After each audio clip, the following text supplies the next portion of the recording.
আজকে আপনাদেরকে দেখাবো কি করে ঝটপট বাচ্চাদের জন্য নুডলস রান্না করতে হয়। তবে এটা কিন্তু শুধু বাচ্চারা পছন্দ করবে না, বাচ্চার সাথে সাথে বাচ্চার বাবা মা পরিবারের সবাই পছন্দ করবে।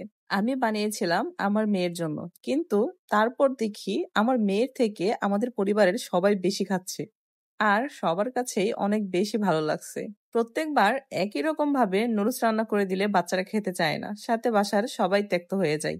এই জন্য মাঝে মাঝে একটু নতুন রেসিপিতে যদি বানিয়ে দেন তাহলে কিন্তু বাচ্চা এবং সবাই চেটেপুটে খাবে।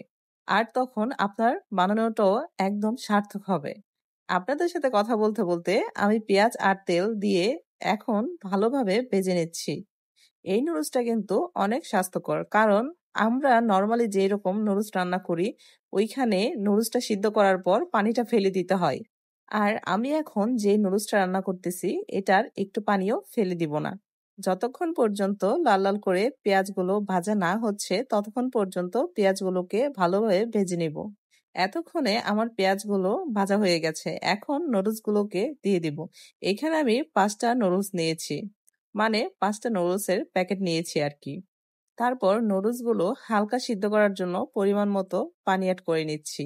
নুডলসের প্যাকেটে থাকা যে মশলাটা আছে ওইটাও সাথে দিয়ে দিচ্ছি। নুডলস কিন্তু রান্না সবাই করতে পারে, কিন্তু মজাদার করে কয়জনই বা রান্না করতে পারে।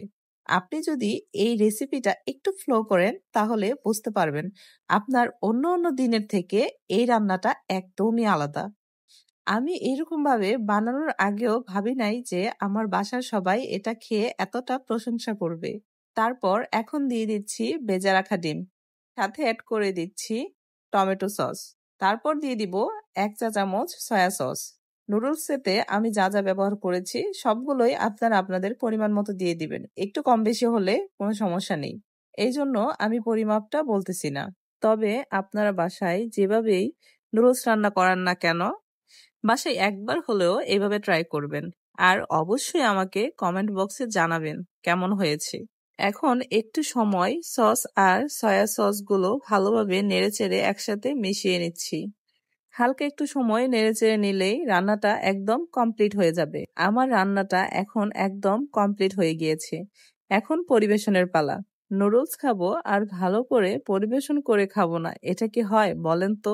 এত কষ্ট করে আম্মু থালা বাসনগুলো কিনে এনেছে, এগুলো যদি আমরা ইউজ নাই করতে পারি তাহলে এগুলো দিয়ে কি হবে?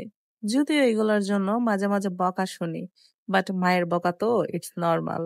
যাই হোক, আমার সাথে সাথে কিন্তু আমার মেয়েটাও পরিবেশন করার জন্য চলে এসেছে।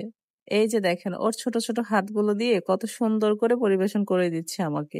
যাই হোক, এতক্ষণ এত কষ্ট করে আমার রেসিপির ভিডিওটা দেখার জন্য আপনাদেরকে অসংখ্য ধন্যবাদ।